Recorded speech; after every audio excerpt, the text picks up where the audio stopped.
In a 10 bag of rocks. Before Vanessa leaves Freddy in parts and service, okay, she says that it's so that his casing can be put on a new endo after they probably have someone on the clock who can do it normally. But then after that, she doesn't seem to be suspicious that he's walking around in front of her maybe within like 3 minutes. What? Who would have repaired him if not for, like, if it wasn't Gregory? There's literally no other human in the Pizzaplex, or at least that's alive at this point, and you know, Freddy can't really do it himself. The whole cylinder thing is to protect humans. There are no staff bots in this section, and the only reason that you had to leave him was because nobody else was working. Hello?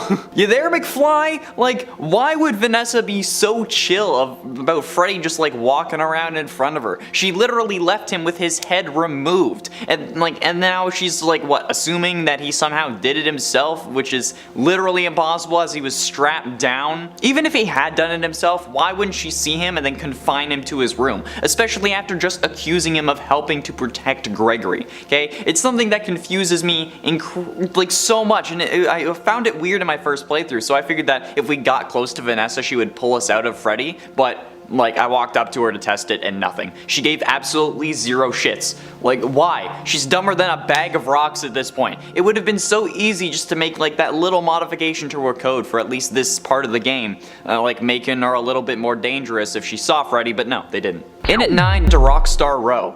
During the so-called interrogation and torture scene in Parts and Service, or at least that's what people are calling it, based on the titles of videos on YouTube, Vanessa questions Freddy about Gregory and accuses Freddy of helping us, which I mean is true, but she shouldn't even have to accuse him. More on that later. After telling him that she's gonna leave him down there until he can get put on a new endo, which doesn't really make sense if his coding is the issue and not the endoskeleton itself, why would she leave to Rockstar Row through Roxy's lift? Why? When she could have easily just come our way and head into the main atrium. That's where Gregory is for the majority of the game, and that's where all the animatronics are patrolling and have been spotting him. It would make more sense to go there than to Rockstar Row, where he was seen maybe twice at this point. Like, I don't know, it seems weird to me. I don't understand. Maybe like the whole logic behind this is that since all the animatronics are out in the atrium, she doesn't need to be there, or maybe she needs to be somewhere where she can get to her Vanny suit quickly, but I don't know. Even if it is Vanessa taking over and not like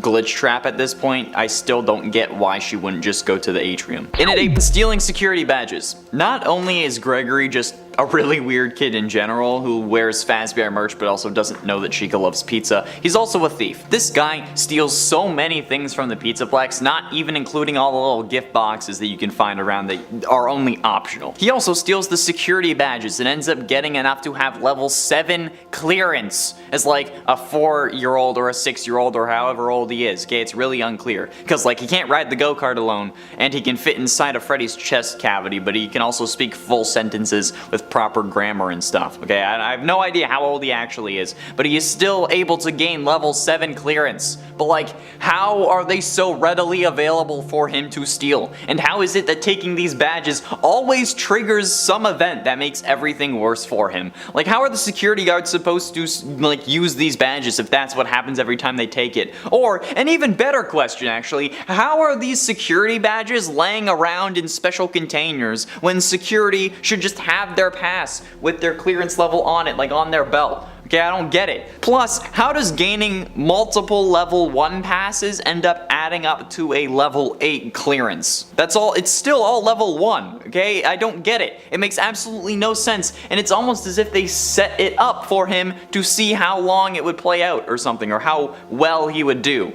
I don't know. And at 7, Princess Quest. The whole reason Princess Quest is a thing in this game was to lock Vanessa away in her brain and prevent her from regaining full control over her body. So why did William create or allow for the creation of a fail-safe in this system that allows her to escape? I mean, like, sure, they didn't expect a kid to come along and figure it out maybe, but first of all, it's an arcade machine, of course I'm gonna goddamn play it, but also given the track record of literally all of your plans, you'd think that Afton would have smartened up after like 40 years at the very least, but he doesn't, okay? It's like having a self-destruct button on the bomb that you plan to used to blow up Gotham City, okay? Or it's like, I don't get it. It's like if the Joker had a purify water supply button just on him or something, okay? It's dumb. If you want something to work, why give it a way to fail? Or maybe that's just my brain and my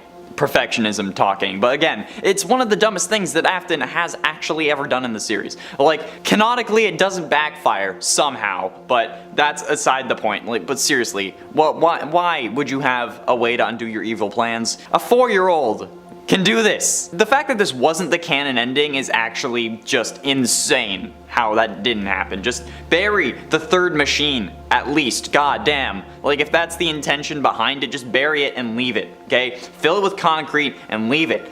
Jeez. And it 6 fire. Okay, so during the true ending, otherwise known as the Afton ending or the Burn Trap ending or whatever the hell you want to yell at me for not calling it ending, we have to fend off Burn Trap's attempts to take control over Freddy by setting him on fire using what I'm guessing are the mechanisms that Henry uses to set the fire in FNAF 6, since this is the same location. However, it's incredibly convenient how we fall into the room that has all of this stuff in it, that it has the monitors set up connected to the cameras in the various rooms that Burn Trap enters exclusively, with buttons that light the fires in the corresponding room that like has the camera on the monitor. Yeah, despite it being far more convenient for Henry to light all of them at the same time, I don't get how this works. Plus, I mean, like, if you think about it, how are these still working? It's clearly been a while, and some of the comments report that the Pizzaplex has been open for at least 4 years, which I don't know if it is accurate because, I mean, it's the YouTube comments. But if it is, these cameras and old-ass computers are still working 4 years after being set on fire. That was enough to ruin the building. Not to mention also falling into a sinkhole that would have had to open up underneath it, since we have to travel down an elevator to actually get into this section of the pizza place. How is all of this still working after all of that? And if you say that it was Vanny,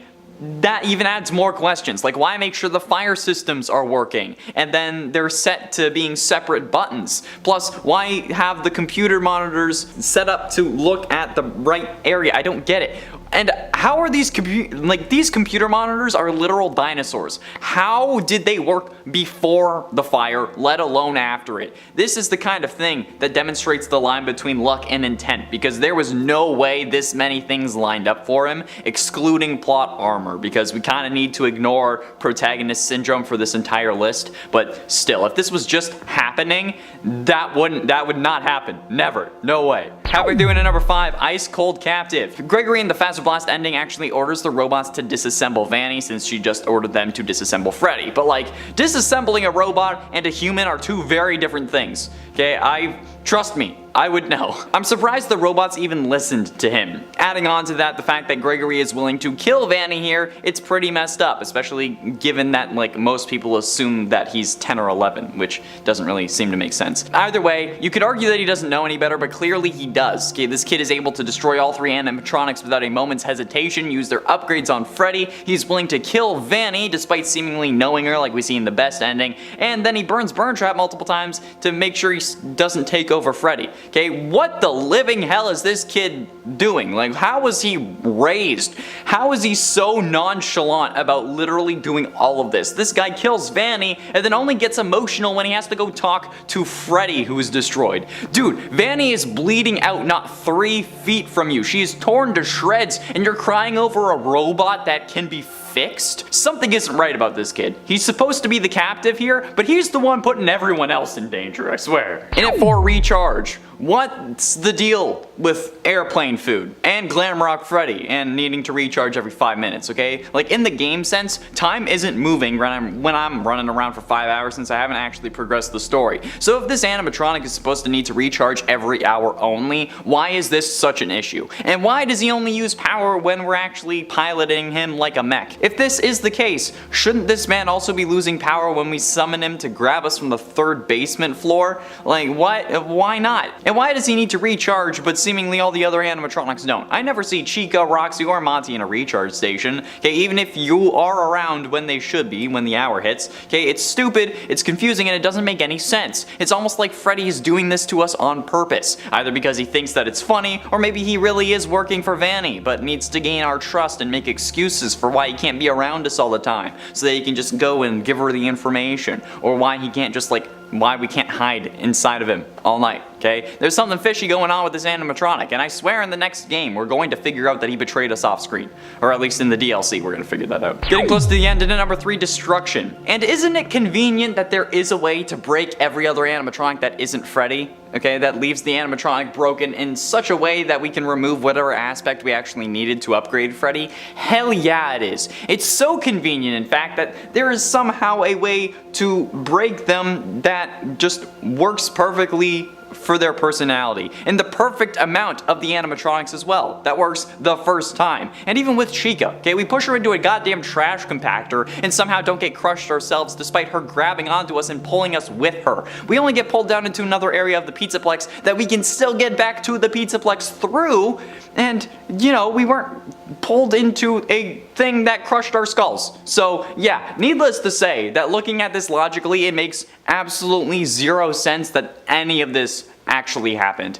Okay, we didn't even need to crush the animatronics, and instead we could have just chilled in Freddy's room until 6 a.m. when the doors opened. And ultimately, in at number 2, staying until 6. Speaking of which, Glamrock Freddy straight up encourages Gregory to risk his life in order to get out of the Pizzaplex, when in all honesty, the safest thing to do would have just been to keep him in your stomach or in your green room until 6 a.m. Especially after the door closes and he was definitely stuck, which just, it makes no sense whatsoever if Freddy is really meant to be protecting Gregory. There was no need for the whole daycare secret escape hatch thing. You could have just gone back the way you came and everything would have been fine. You wouldn't have been suspicious, since you would have at least appeared to be like you listened to Vanessa after you saw her in the healing area and went actually back to your room, and then Gregory would have been safe, especially after you knew that there was some crazy bunny running around the pizza place looking to slaughter him. So yeah, if Glamrock Freddy is supposed to be protecting him, he did a horrible job at protecting this kid, okay? I don't understand. You can think of all the excuses you want for him, but if Gregory had just waited in Freddy's green room, everything would have been fine. That's it. That's period. And finally, in at number 1, probable betrayal. I know that nobody wants to believe me on this, okay? We all want to hold out hope that finally one of the animatronics is going to be good and trying to help us, but Glamrock Freddy, after everything on this list, is almost certainly evil and just waiting for the perfect moment to strike. We've made a whole video about that, okay? And now, honestly, this one is kind of about that too. This guy makes some hella sketchy choices throughout our entire time at the Pizzaplex and only makes things worse for us. He takes us to get healed despite us saying no and having a limited time to leave, which ends up making us get locked inside the Pizzaplex. We also just sit in the booth and don't actually get healed, by the way, okay? He was unable to access the main Pizzaplex network despite having no reason to be disconnected, since at this point he wasn't suspected of helping us. And after Vanessa leaves Freddy without his head and parts in service, she sees him fully reassembled in less than 5 minutes and doesn't question it, like I said. Almost as if it was the plan the whole time. There's no way that he could have been put back together normally, and they just don't care, okay? The only way that this makes sense, any of this makes sense, is that if Freddy is secretly evil, and maybe even he doesn't know it. Maybe Afton is in the back of his mind, just waiting to come forward. And at 10, Scooping 2, Electric Boogaloo. Michael Scooping, however, defined the next parts of the series as a whole. We learn that he's working to right his father's wrongs, and we think that he's been doing it the whole time, even though it could have been Henry. Check the link in the iCard for the theory on that. But Michael Scooping was different. Instead of him dying, we see him get filled with Ennard and then used as a skin suit to walk around in the world. We see his skin rot or bruise as it turns purple, drawing enough attention that Ennard thinks it's a better idea to roam the sewers as a mess of animatronic parts. But then he lets us know that he's coming after his father, so much so that once he traps him in Pizzeria Simulator, he stays there to make sure the deed is done, but it's not. And Michael gave his life in order for his father's reign of terror to end, but is this the last time we've seen Michael, or is always coming back hereditary? Only time will tell. Maybe reincarnation is a thing in the FNAF series. It very well could be. Scott's just pulling things out at this point. And a 9 scooping. The first scooping of the series was that of Elizabeth Afton, the Afton family daughter. The one that was probably going to make a lot of mistakes in high school and college, but at least she wouldn't have been as bad as her father. But then she went and ignored him, resulting in her getting scooped by Baby and getting crushed, thus possessing the animatronic. Which is freaking terrifying to begin with, but I think that Scott was trying to teach his kids to listen to him, honestly. This event, while not the start of William's killing spree, is a pivotal moment in the series as well, because while he discovered the remnant already, now he had a personal stake in the matter. His kid had possessed an animatronic. And the key to life in this remnant was also the key to keeping his daughter alive, and making sure that she could live forever, even if he used her to kill Henry in FNAF World, but that's beside the point. Her scooping is also what we believe made Crying Child scared of the animatronics and the inspiration behind the Nightmare animatronics' stomach mouths, which ended up coming into play during the Crying Child's death later in the timeline. Probably the same week, if we're being honest. Also, the FNAF series is like 3 or 4 years younger than Skyrim. That's it. And it ain't Missing Children's Incident. The Missing Children's Incident is really what started the FNAF series. It's also a tongue twister. It's a mystery that we all gravitated towards when we started looking into the first game, and it's the incident that really popularized the series, aside from it being terrifying. The incident has gone down in history as one of the scariest and most convoluted things in recent years, with whole threads being dedicated to why or how it happened, along with how William got away with it, since the suits were literally leaking body fluids like a rotting corpse would, and no one checked them out. It's incredible how far the series has come from just that one moment, and it being the catalyst for everything else. That makes it pretty important and very deserving of our number 9 spot. And before we get any further, if you're enjoying this video or just like the FNAF content in general, be sure you're hitting that like button on this one and all the videos to come. It really helps us out and it lets us know what you want to see more of. And at 7 is the discovery of Remnant. The discovery of Remnant is only really described to us in the original novel series, with William learning about the souls of the missing children being basically infused into the endoskeletons of the original 5 animatronics. He melts them down to make the fun times, but this is when his goal changes. Originally, he, from what we can tell with our limited information, was just killing for the sake of it. However, now he had a purpose. He wanted to find the key to eternal life, to immortality, whether it be to bring maybe an extra child back, or to keep himself in the land of the living. The moment William discovered Remnant, he totally changed his game plan. However, that's the importance to the FNAF story. To us, it could be when we discovered how Remnant was made in the Fazbear Frights books, when Dr. Phineas Taggart discovered that agony was the most powerful human emotion, and that the act of possessing something in the FNAF world was just your extreme agony latching onto a nearby object, which explains why it happened to the children, and then to William, which I'll talk about later on. And at 6, Springlocked. In FNAF 3, we watch as William Afton tries to save his own skin. He knows the animatronics are alive and tries to save himself by dismantling them in an effort to make sure they won't be able to, stuff him into a furry suit. But in this action, as we see in the 8-bit minigames, he ends up releasing the souls of the characters. Well, I guess technically they aren't released, they just appear in an astral form or something, since they'd still be possessing the suits because he needs to melt them down. But yeah. This scares William because, 5 of his murder victims are staring him down like Chica in a hot slice of pizza, so he does the one thing that he could think of, try and scare them back, by getting into the spring Bonnie suit he used to lure them away in the first place. This suit makes him feel powerful, it's a confidence booster, it makes him feel like he's in control.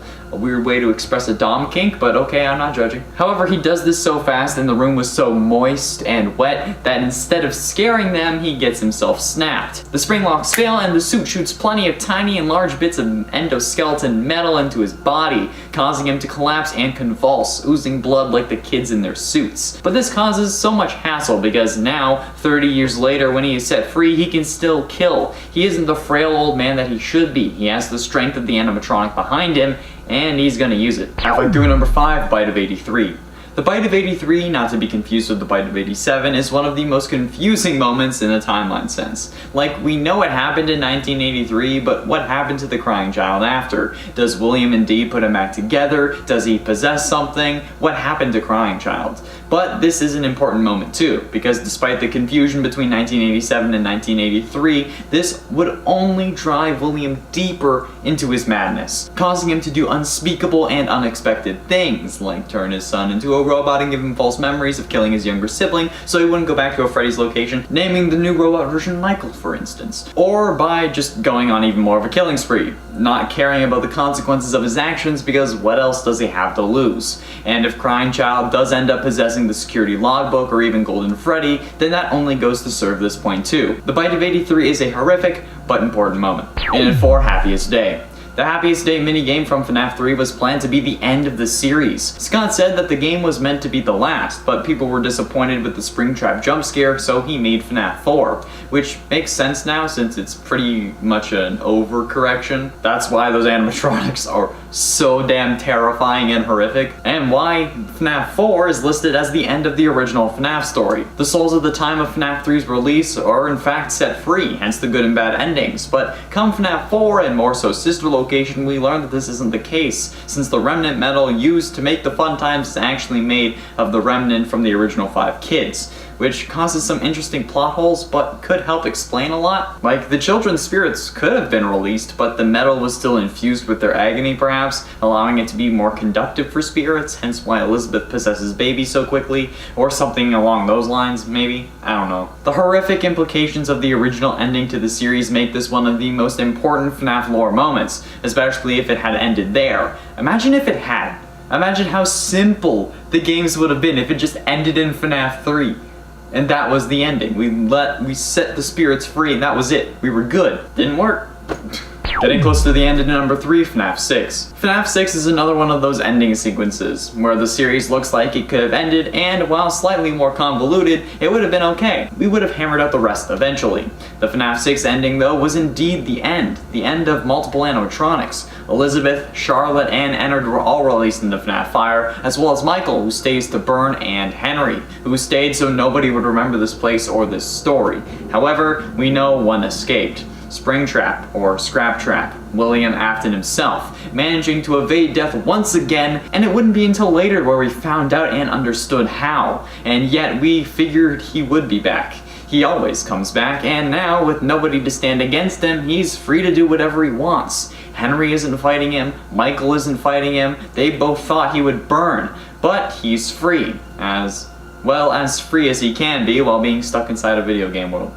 For now. Penultimately in number 2, The Man in Room 1280. While plenty of people brush these books off as just books, the story of The Man in Room 1280 is one of the most important pieces of lore we have gotten from this series. It answers a question that we've all had since FNAF 3. How does William keep surviving? How does he always come back? And while it may seem minuscule, this is the biggest hint that we've gotten in ages. Learning that William was possessed by the spirit of one of his victims explains more in the series than any Easter egg Scott had left us. I don't care that Funtime Foxy can mimic voices, or how the Scooper can inject a remnant. It mattered how William's signature line of "I always come back" is true, and this book delivered. It also explains how he came to possess a hard drive that got scanned into Help Wanted. It explains that since he was possessed, he was alive in FNAF 3, and that explains how he survived the fire in both FNAF 3 and FNAF 6. It showed us that everyone knows what he did despite not being convicted. It provided so much for us, and that makes it the most important piece of confirmed lore that we have. There is one moment that is more important, but we have nothing on it at the time of this recording. And that point is, finally, in number 1, the breaking point. The breaking point in the scenario is referring to the moment William started killing. We don't know when it was, we don't know why it was. To us, it's just always been a thing. And I wouldn't be surprised if there was an incident before that of the missing children's from the first game that was just his first kill. We don't know what drove him into killing, and there's no way that would have been the first, right? Nothing has been confirmed or even presented in the games. There are hypotheses that it was due to his wife or lover dying, perhaps due to childbirth, or that it was because one of his children died, but we know that can't be true unless he had another kid that we haven't seen, because he had designed animatronics to kill before his children died. There were really no indicators as to why he started on his mass killing spree. It could just be that he's insane and wanted to do it, or maybe he wanted to unlock the mysteries of life, or maybe it was just an accident the first time but then he got a taste for it. We don't know, and we don't even have any evidence to go off, so all of this is just hypothesis and guesswork. It can't even really be educated guesswork because we don't know enough about Afton himself to make a real connection. Like, we don't understand him as a person, if you kind of get what I'm saying. We know parts of his story, but we don't know what's in his brain, and that's what we would need to make an educated guess, at least from the crime shows I've watched. And at 10, don't run. What do you do if a group of bad guys is coming after you at a good pace and you have no way to defend yourself? You get the hell out of there faster than my dad trying to get milk, faster than William's wife left him, faster than me going outside when someone asks if I want to get Taco Bell. The fact that we're in this tiny office is pretty ridiculous when you think about it. Like, honestly, why would we stay in this room when we see on the security cameras that the animatronics aren't nearby? We can just like book it and be safe. Like, why isn't there a one-way emergency exit out of our office if this is such a hazard? We stay in this room, and that wouldn't happen in real life if you were in any sort of actual danger. In Game Lab, MatPat's old YouTube Red series, we saw him take on a real FNAF experience. However, when the animatronics were close, he didn't run away, he stayed in the office. Which could be used to say that since we consider that our safe space, we would do the same. But if our life was actually in danger, like mortal danger, we are gonna die danger, we would run like the wind, and not work there for 7 days before getting fired. Then at 9, animatronics. Now, ignoring the whole possession thing, since that still isn't real, I've seen no evidence of it, especially due to intense agony, the whole servos locking up so we need to let them roam free at night thing is complete and utter BS. Firstly, in a world where we can have shape-shifting animatronics and discs that emit such high-frequency sounds that they alter what we see, I'm supposed to believe that a servo motor is going to lock up? Secondly, why do they need to free roam in the first place? They just stand on a stage. A servo motor creates linear or circular motion, which is not the kind of movement the animatronics need. I mean, it could be, but if these are so complex that they can move on their own, why would they lock in the first place? Not to mention the whole, yeah, someone got bit on the head so we're gonna stop making them roam around freely. Like, why would you do that in the first place? Or the fact that kids literally tear Mangle to bits and then put her back together. Ironically, because, you know, put you back together. But still, it makes no sense. Before I continue on, can you do me a huge favor and hit that like button if you're enjoying the video or just the channel in general? And feel free to share this with a friend if you're so inclined. It really helps us out against the algorithm and lets us know what you want to see more of. And you know, helps me keep my job. Thank you. And at 8, technology. Speaking of animatronics, what is up with the technology in this world? They're so advanced, but at the same time, they have the same tech that they would have in that era. The illusion discs are already crazy overpowered. Like, life is a perfectly balanced game with absolutely no exploits, but those things are absolutely nuts. And then there's the Funtime animatronics, where Baby literally stores a claw in her stomach and can capture children, and their AI is so advanced that Ballora can talk, and she isn't really possessed. Unless we go off the FNAF novels, and even if we did, it's from 5 different kids, so they would just be gargling. And the animatronics' ability to free roam is incredible. They were doing this before they got possessed as well, so their AI is incredibly advanced. Yet for some reason, they don't have smartphones or better computers. Like, NASA would be interested in the AI of these animatronics, so why is there other pieces of technology that are the same as they would normally be in that era? It makes no sense to me. And at 7, wall tiles. FNAF 3 is a trippy game to say the least. With multiple different endings and a load of puzzles along the way, the supposed to be final game of the series takes some weird turns. But I think the most egregious offense is the freaking goddamn wall tiles. Why do you have to dial in a phone number on some panels in the wall in order to set souls of dead kids free? Like, what? Where did that come from, and why is nobody questioning this anymore? Like, the other games came out and we just forgot about this. Was it because the series was meant to be a dream but isn't anymore? Like, is it because William had left some weird security pad behind these tiles? Is it not real at all and we're just tripping balls? Because honestly, with the amount of hallucinations and fear we have, not to mention any sleep deprivation that could also be happening, it's entirely plausible that this just isn't real at all, and that these wall tiles, special minigames, and shadow Bonnie action figures we do see are just a result of multiple different issues. That, or it's the reason William started killing. Because, like, WTF. And at 6, limited power. The original difficulty of this game comes from the fact that you have limited power, at least in FNAF 1. This adds stakes since you can't just keep your doors closed the whole time, and you can't just keep the lights on outside. And it's explained to us, and just flat out told to us in the survival logbook, that the building has limited power after 12 AM. Why? That makes no sense. Absolutely none. Why would a building have restricted power after midnight? I've never heard of that before. And unless the franchise owner is extremely cheap and doesn't want more of an electricity bill, there would be no reason to set up a system that cuts you off. Plus, if that's the case, why risk a more costly lawsuit in that case if someone does get hurt or dies because of the limited power? Even if you won and didn't have to pay, you still have to pay the lawyer fees, because by no means would any judge make someone who got injured at work pay for the company's fees. At least I'd hope not. Especially when the game takes place. Halfway through into number 5, FNAF AR. I've said it before and I will say it a million more times. Why is the company sending out animatronics that they know are dangerous? The whole point of FNAF AR is that the company is sending these animatronics to try and rebuild their reputation. Same thing with Help Wanted. But then they see that they're infected with a virus turning them hostile, but instead of recalling them like any normal company, they send out more animatronics, including multiple versions of the killer that caused them to lose their reputation in the first place. They did not think that it was just an older Bonnie model and decided to call it Springtrap. If that was the case, it would be listed in AR as Old Bonnie or Spring Bonnie,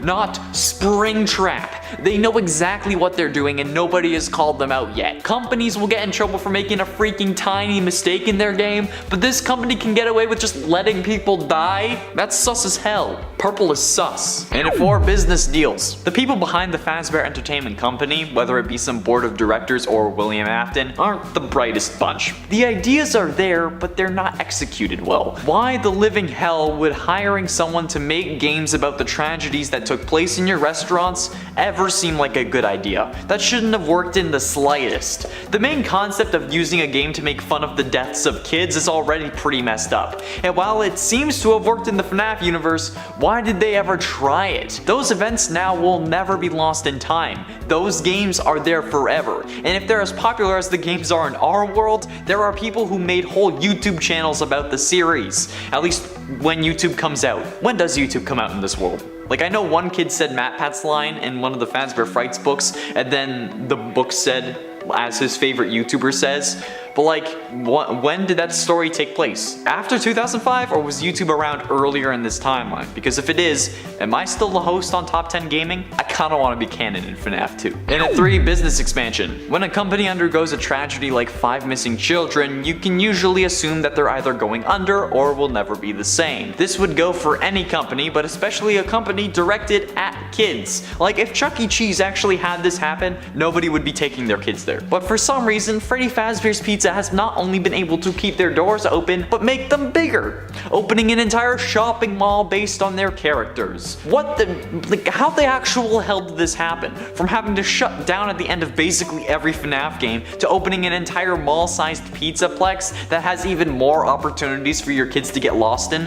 What the ever-loving crap happened to make that work? This has to be the most ridiculous form of logic in this series. I'm not even exaggerating. I don't care how many comments say that they would love a real FNAF. If it was actually real and there were actual deaths, you'd be scared crapless to go there. You wouldn't actually go unless you were an adult with no kids, or a YouTuber trying to put together the mystery of what really happened, and to see if their pizza is recycled. Penultimately, in a number 2, investigation. Speaking of trying to find out what really happened, why didn't the cops? We know that there was an investigation thanks to the Midnight Motorist minigame from FNAF 6, but they never found the bodies, even though the animatronics smelt like death and were oozing mucus and blood. So much that they had to actually shut down according to the FNAF 1 news clippings. So what gives? Why did they close their investigation so quickly? Or why didn't they look into the suits when it was reported that they were leaking blood? I don't care if it's the 80s and the police don't have the tech they do now. If a place you were investigating missing people but found no bodies had something that is leaking blood, you go check that shit out. You don't just leave it behind and say, that can't be related.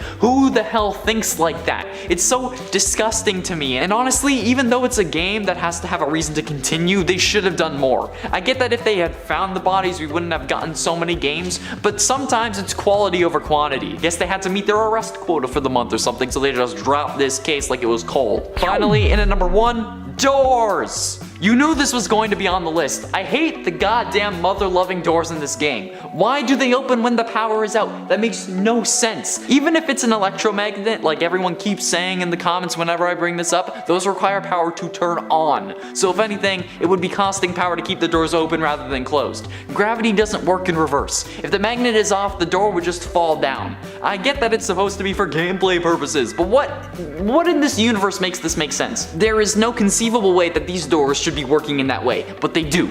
They do, and it makes me mad. Why do you do this to me? Sky Daddy Scott, why? I really want merch that says Sky Daddy Scott though, for real. That would be hilarious. Just like Scott's avatar on like a cloud. Yes. Number 10, crying children? One thing we still aren't sure of is who exactly the crying child is. What's more, we have a few different crying children that pop up throughout the series. Usually when we talk about the crying child, we're talking about the character who appears in FNAF 4. But for the purpose of this point, what I'm actually curious about is your theories on the crying child or children who appear in the games previous to number 4. You can see hints of them in the games prior, but you'll definitely have spotted them in FNAF 3. There they show up prominently in mini-games, including in the Happiest Day minigame, where the crying child there must be given cake. Who are these crying children hinted at in previous games? Are all these appearances a cry back to the crying child, or are they all different children who just happen to all be miserable? Are they all victims? I have so many questions about everything. I'm like, this probably, but also we still don't know, so what's going on? Number 9, Ballora's song. Something that continues to haunt me is Ballora's song. Many fans believe that Ballora is a stand-in for William Afton's deceased or simply ex-wife who left him in some kind of permanent capacity, whether through death or just by choice. Ballora's song that she sings seems to play into this theory very, very well. Ballora sings about wanting someone to come join her, someone who is secluded, seemingly in mourning, and who has no joy left in their life. The idea here is that Ballora is echoing the feelings of Afton's wife, who felt that William was lost to her because of his work, and possibly because of an accident that caused them to lose a child, also adding distance between them. Ballora sings, "All I see is an empty room, no more joy, an empty tomb. It's so good to sing all day, to dance, to spin, to fly away." If Ballora was built to represent William's wife, who left him after the loss of a child, then these lyrics seem to make a lot of sense. However, we still have no real idea if Ballora is meant to represent Mrs. Afton, or if William was ever married at all. I'm still contemplating whether or not his children really are his biological children and not kids that he adopted, created, or potentially kidnapped. What do you think? Is Ballora meant to represent Mrs. Afton, or is she just another of William's twisted creations, meant to just creep us out? Number 8, Purple Guy. So one of the unexplained parts of FNAF is something that I feel like we have been trying to justify for years, but that also might just be as simple as a game design explanation. This one, I guess, is sort of explained, but it's never been explicitly confirmed by Scott Cawthon, I don't believe. So because I feel like it's interesting and we don't know for sure, I figured I'd include it here. In the mini games, William Afton appears as a purple guy. This became so synonymous with the character that one of his aliases even became Purple Guy. But why does he appear to be purple? Some claim this is because William Afton is an undead figure. He died, he rotted, turning purple, much like Michael did in Sister Location. He also looks purple in that game as well, in the mini games. If we even want to call those mini games, I don't know, the mini walking about. And so, because William Afton's corpse is all decomposed, that's how he appears. But what about in FNAF 3? We also see a mini game where he seems to be alive as we watch as he gets into the Springtrap suit, running from what we assume are the ghosts of his victims. Once in the suit, it's evident that the spring locks have malfunctioned, puncturing his body and killing him. So if he doesn't die till after, how could he be purple before? Why would he appear purple before his death in these games? Well, some have theorized it's to make the character stand out. A Redditor by the username of Stray Dogs actually suggested that it is actually because of the style of old Atari 2600 games.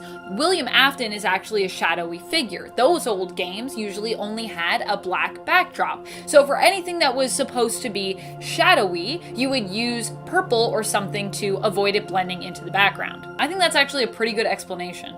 So I know I said unexplained, but that one might be explained because I just think it makes sense. But let me know what you think. Is it rotting, or is it old game styles, or do you still feel like we don't have an answer for it yet? And friends, before we move on to the next spot, just a quick reminder to give this video a thumbs up. If you love FNAF videos, make sure you show us you love them so we can make more content for you. Number 7, Night 5 phone call. It's possible that the creepy phone call we get on Night 5 of FNAF 1 is just there to creep us out. And if that is its only meaning or purpose, I would say it does its job pretty well. But of course, that is never enough for us FNAF fans. We need it to mean something. Why does it happen? And why only on Night 5? Is there a hidden message somewhere in there? While many fans have broken down this recording, lots of theories claim that it's saying something different than other theories.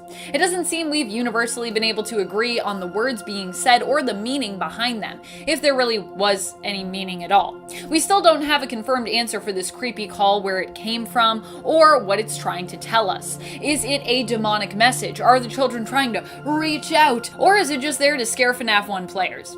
And it really does mean nothing. Number 6, the end of Sister Location. One of the endings for Sister Location, not the true ending, but still, shows us that despite us managing to survive the night and escape Ennard, if that's the ending you get, avoiding getting scooped, even when we make it safely home to watch our soaps, we're not truly safe. Instead, we are pursued by Ennard, who somehow manages to escape the facility without us, even though that was the whole point of needing to scoop us in the first place, was to be able to escape. And also, miraculously, either finds a way to follow us home or find out somehow where we live. I guess they could have our address on file at Circus Baby's Entertainment and Rental, but still, how did they get out? What? Number 5, it's me. It's me is a phrase that pops up all over the place in FNAF 1 and is classified as being a hallucination. But what does it mean and where does it come from? There are a wide variety of theories on this subject, but many of them differ. One thing that many have in common is they believe the words "it's me" are coming from the animatronics, but whether the phrase is intended to be malicious, reassuring, or simply is some kind of plea for help from the spirits that haunt those animatronics remains to be decided on. What's more, these are just theories about the phrase. We still don't really have any definitive proof that tells us exactly what "it's me" is meant to refer to and why it shows up all over the place in FNAF 1, from Foxy's sign here and there to background posters to simply appearing on your screen in accompaniment with either Freddy or Bonnie. That is, of course, if you get that glitch, because it doesn't always show up, but it can. Number 4, Crying Child. While many still believe the Crying Child is the protagonist of FNAF 4, we don't really know much about them, or if they truly are the protagonist we're meant to be playing as in that game. The Crying Child is often thought to be the third child of William Afton, but none of their appearances have ever explained who exactly they are, so we are still left even wondering if this is true. I also feel like we don't even really know for sure if they're the third child in terms of like the order of the siblings. I don't know. You can let me know if you feel like we have lots of evidence to prove something like that, but I don't feel like we have enough evidence even for that yet. Most of what we know about them is based on theories we've all come up with to make sense of their importance and their existence. Why they have been so prominently featured as a character still remains to be seen. Are they actually in Afton? Is this some kind of red herring meant to mislead us? Could they somehow be Michael Afton at a younger age? Or could they somehow have some kind of tie there? Or perhaps William Afton, but younger? I don't think that makes sense with dates, but the dates that appear in the game really only make the mystery more confusing, as it's very hard for us to pinpoint a timeline in regards to the potential siblings' dates of birth and death, or just the dates of anything in general. It's very confusing. I'm confused. Are you confused? Number 3, Shadow Bonnie and Golden Freddy. Why do Shadow Bonnie and Golden Freddy crash your game? This is a mystery that still seems unexplained. I guess we could just easily explain it away with the fact that antagonists in the game each simply have their own thing that they do, their own way of punishing you, and this is Shadow Bonnie's and Golden Freddy's way of doing so. If you are not proactive enough, that is. Still, it seems very meta in comparison to some of the other punishments, as this punishment isn't something that happens to the character you're playing as in-game, like losing power, being unable to access your screens, doors getting stuck open or closed, and things like that. But instead, it's something that happens outside of the in-game environment, affecting you as a player, not you as a character in-game. So what does that mean? What does that mean? Does it mean anything? Number 2, getting scooped. A strange moment in terms of what we see happen in-game versus what would really happen in real life can be experienced in Sister Location. In this game, at the end of your true story, your character, Eggs Benedict, who we believe to be Michael Afton, gets scooped. Ennard then wears your skin as a human disguise, allowing them to leave the Circus Baby and Entertainment rental facility. Afterwards, the protagonist rejects the insides of Ennard after outwardly rotting. Being that they have no guts and should be dead, this would, in theory, be the end of their story, because now they literally have nothing inside them. They just upchucked it.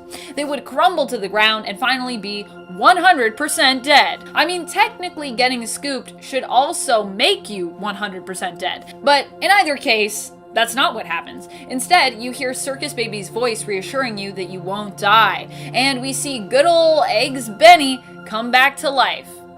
How is this possible?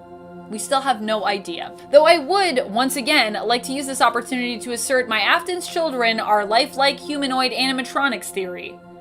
Anyone? Anyone taking that theory? I think it's a pretty good theory. Number 1. The murders. One of the greatest mysteries is also one of the most important ones, especially when it comes to understanding the most prominent character in the franchise, William Afton. The murders that he committed still baffle players. We also don't even really know if he committed all of the murders. Recently, there has been some doubt based on evidence found in the Fazbear Frights books as to whether or not he could actually have maybe an accomplice, possibly Vanny, and even more ridiculously, I don't know, possibly a time-traveling Vanny? I don't know. Why William Afton seeks to kill is still a huge unexplained question in the game, and one that is crazy, crazy important, because it would also help to explain ideally so many other things that William has done. The murderous events that have been referred to in the lore, and the why behind them remains one of the most puzzling and most important mysteries that FNAF has given us. Number 10, Friendly Fire. Oh boy, this is just, I don't know. It's just silly. It's less WTF admittedly, and we're just like, why though? So if you end up getting the Phaser Blaster, you can stun animatronics that are chasing you by shooting them in the eyes. This temporarily blinds them. That all makes sense to me. The other item you can get, the Phaz camera, works in a similar way with its flash. Also, that makes sense. And yet, you can also use this to stun your friend Glamrock Freddy. Why would you ever want to do that? Why is that even possible? Why is that even an option? Just how sadistic is Gregory? These are all the questions I'm left to ask myself, and unfortunately you, who chose to watch this video, this shouldn't even be an option in the game, and yet, hey, it is. You can do it. Just because Gregory is probably kind of partly a jerk all the time. And friends, before we move on to our next spot on this list, if you love what we do here at Top 10 Gaming, make sure you show us that you love us and that you want more FNAF content by hitting that like. Number 9, traveling around in Glamrock Freddy. Why is this weird to me? I mean, it's cool, but why is it weird? Well, because it really doesn't seem like there is enough room inside Freddy for you as Gregory to fit.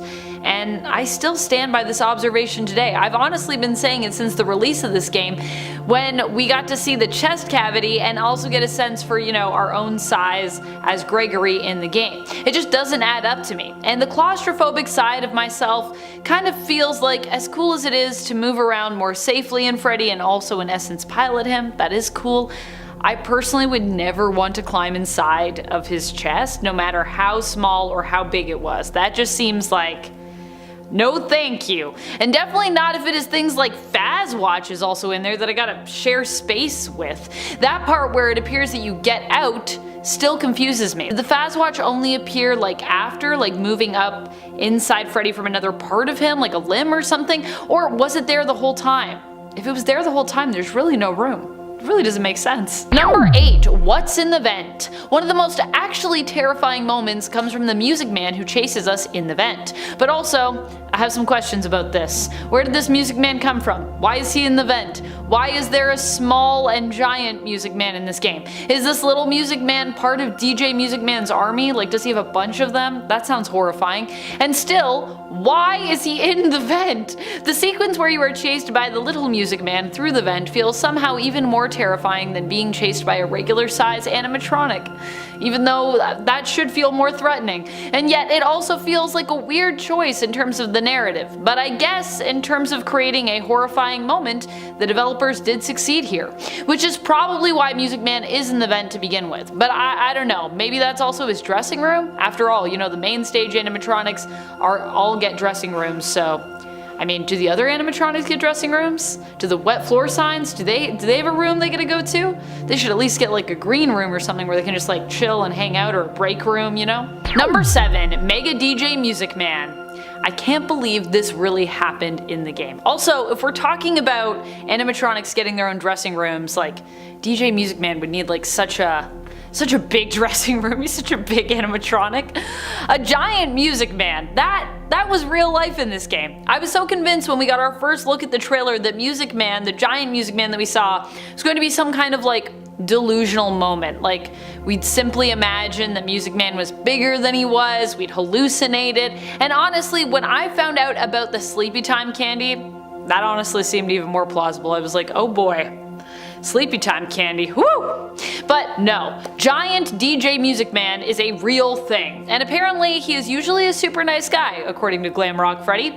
Super nice guy. However, in the game, he doesn't seem so nice when he's chasing you and your heart is thumping and you're literally running for your life. Yeah, DJ Music Man from Security Breach is still something that will haunt my nightmares today. It honestly kind of makes me wish he was some kind of hallucination or dream sequence in the game. I don't know, that would be more easy to accept, other than like, that's real life. That's horrifying. Number 6, ending the game early. I think one of the weirdest things that's built into this game is the ending the game early option. Like, the fact that we get that option, that's weird to me. That's just, it's an interesting thing to build in, and I don't fully understand really why they did. Like, I get having multiple different endings, because that's cool, but giving you even the option to leave at 6 AM and just like end the game when there is so much more to do in this game, and the game would be so short if you just stopped playing entirely there. I don't know, why is that an option? Did they add it in because they wanted people to have an out if they were too scared? And the real question, did anyone actually like full stop playing there? Let me know if you did, because I bet some people did do that, and those people would have drastically missed out, or did drastically miss out. That's why I don't even think the option should be available for us in game. It just seems weird.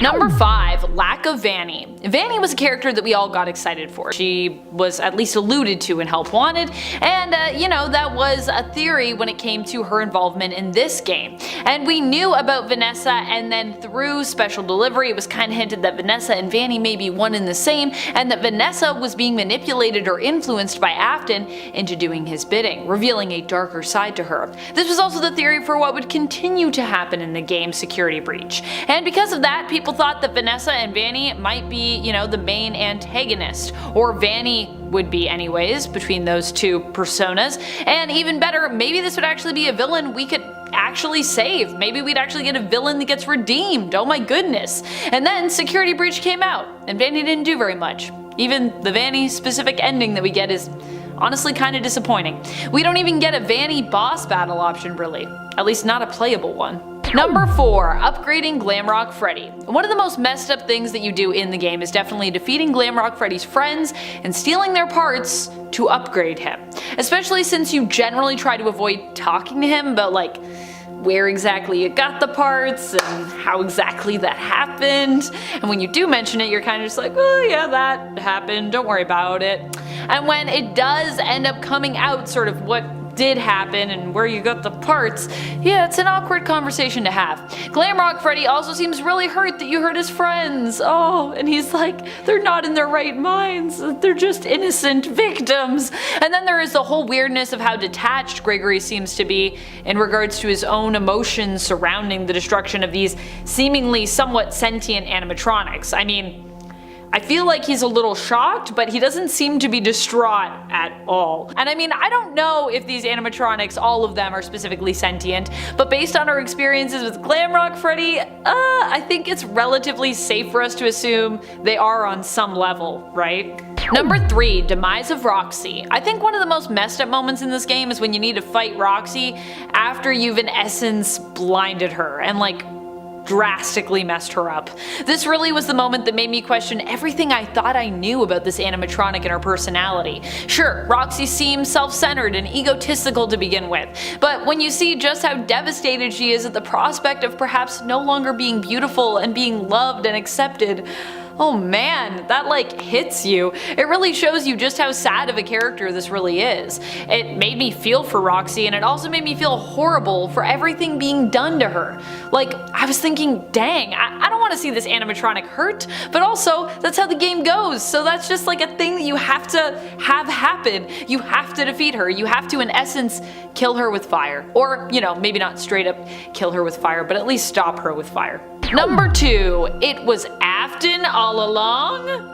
The reveal that none of us were really hoping for, but I guess some part of us all was expecting to happen. I think the fact that William Afton was the villain behind Security Breach was not surprising, but at the same time, it was definitely something many of us were kind of hoping would not happen. Or I think even if you were like, oh, I want William Afton to come back, when it did happen, you were like, oh wait, maybe I never wanted that.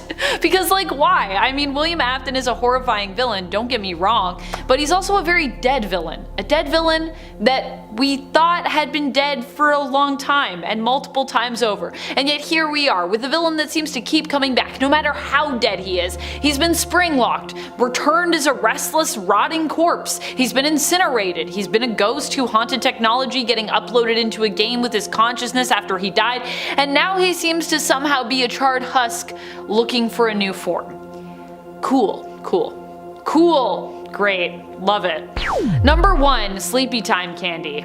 Ugh, Moondrop, ugh. I don't really mind the energizing candy in this, the Sundrop candy, although I do feel like that maybe is sus too, because caffeine and high levels of caffeine and giving that to kids. But the sleepy time candy, that you can give to kids? I really don't know about that. Moondrop is what we often name the nighttime persona of the daycare attendant. This attendant also has its own matching candy, which is named after it and known for helping kids sleep. Or does anyone sleep? Would this candy work on me? Is it not just for kids? There's something really creepy to me about a candy that involuntarily can make you pass out. There's something really creepy to me about a candy that makes you sleep at all, because, well, it could be used for nefarious purposes pretty easily. Honestly, this was probably one of the biggest things in the game that freaked me out, though the Moondrop persona of the daycare attendant in general is just really creepy. That and like when Moondrop is around, you get like the nighttime-y vibes. Oh, I don't like that either. That bothers me. There are so many weird things about this game. Honestly, I could probably talk about it all day. There's a lot of weird things. But hey, that's all the time we have for this video. Thank you so much for joining me. Until next time, keep on gaming on. Pew pew! Number 10, climbing inside Freddy. Another weird part of this entire thing, despite it being super cool as well, is actually climbing inside Freddy. That is because it definitely seems like you would not be able to fit inside his chest cavity, even minus, like I said, the crank and the gift box, which are removed after you get the Fazwatch from Freddy. Still, even with that space cleared, it just looks way too small for how big the character is supposed to be. It kind of makes me think they should have designed Glamrock Freddy to just be like basically a giant booming character. He's already pretty giant, but I just feel like he needs to be even larger, so the scaling would work better in your mind. But also, then he'd probably be like way more intimidating and kind of scary, and they probably wanted to make sure he stayed, you know, kind of like approachable and friendly looking, since he's supposed to be kind of like your pal in the game. So I get it, but it still is super awkward because it doesn't feel like it makes any spatially logical sense for at least enough for this to even be possible. Number 9, Freddy teleporting. This was something that was later fixed in the game, but initially it was kind of like a glitch, or really just a choice in terms of the game's programming that was really creepy. Originally, when you summoned Glamrock Freddy, he would just appear near you. He wouldn't have to run over from where he was previously, but instead would be able to just like kind of shortcut to where you were by seemingly teleporting to your side as Gregory in the game, usually appearing behind you so that it didn't seem like he necessarily teleported, but it would be like no one's there, there's Freddy. So a little weird. This wasn't in canon teleporting, at least I don't think it was intended to be that way anyways. Just a choice made by the game designers on how Freddy would appear near you when you called him and you needed him. Later on, this was patched and changed so that when Freddy came, you could always pretty much see him running up as opposed to sneaking up behind you, which admittedly was a little creepy and awkward, but was maybe a bit more convenient too. Also, I don't even know if it was less creepy and awkward than Freddy like charging towards you, which is also kind of scary, admittedly. Number 8, Mermaid Chica. I don't think we really needed like a Chica mermaid, and yet that's something we got. Mermaid Chica appears in Security Breach, and she's actually originally from Help Wanted. She was more creepy looking there, actually, which is kind of awkward in its own way. But in Security Breach, Glamrock Mermaid Chica only appears as a cutout, and she is looking weirdly attractive and flirty? I don't know if it's just me seeing that, but her design has definitely been made less creepy and more cute at the very least. This version of Chica also doesn't have a cupcake, but instead has an oyster to supplant her little animatronic cupcake sidekick. And if you didn't already know, we have a new channel that you need to check out. It's the next biggest thing, and you'll want to be one of the first 100,000 subscribers, trust me. It's Most Amazing Top 10 Anime. Press pause, go sub, then come back and join me as we count down. Number 7, getting the Fazwatch. Another strange thing in the world is when you as Gregory berate Glamrock Freddy for talking so loudly. One, it's pretty awkward how inherently rude Gregory seems here and just in general. Freddy only seems to want to help, but Gregory constantly criticizes him for doing even that, complaining that the booming volume of his voice could all too easily attract the security guard Vanessa, who Gregory does not trust and doesn't want to find him, which kinda also seems suspicious. What are you hiding, Gregory? Why don't you want security to find you? But the other weird thing is that before this, you were in Freddy's chest cavity, and in order for him to communicate with you without being outright heard, he decides to give you a Fazwatch. Now where does he keep said Fazwatch?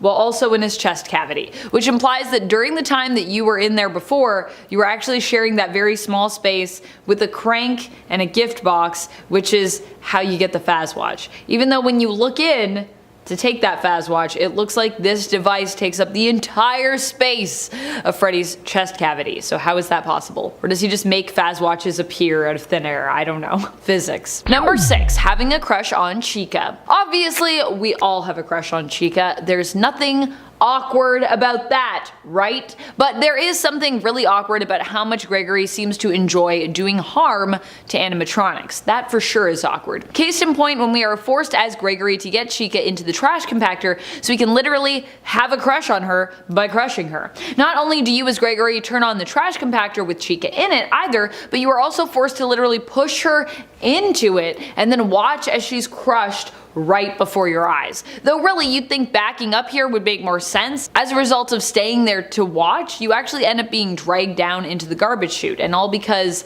Gregory seems to be more obsessed with watching Chica like get crushed up close after pushing her in than his own safety. Which is also in itself pretty awkward and disturbing. Like, I love how Gregory pushes her and then he's just like, yes, yes, be destroyed. Gregory is definitely gonna grow up to be an interesting adult. Number 5, taking Roxy's eyes. It doesn't end with crushing Chica. It really only continues to get worse from there. Although I guess if, like me, Chica is one of your favorite animatronics, then it already starts out pretty bad. I don't know about you, but I really didn't want to crush Chica. With Roxy, at least for many of us, she's kind of like one of the most annoying characters in this game. Although, of course, if there are any major Roxy fans out there, please let me know in the comments. If you actually happen to like Roxy, that's cool too. If you don't find her annoying, that's fine, but she kinda annoying. With Roxy though, we literally need to take her eyes out of her head, which is, well, there's no other way to say it, it's pretty gruesome. And once again, Gregory does this all by himself, which is disturbing. Awkward and disturbing. I mean, we don't see it, but we hear it.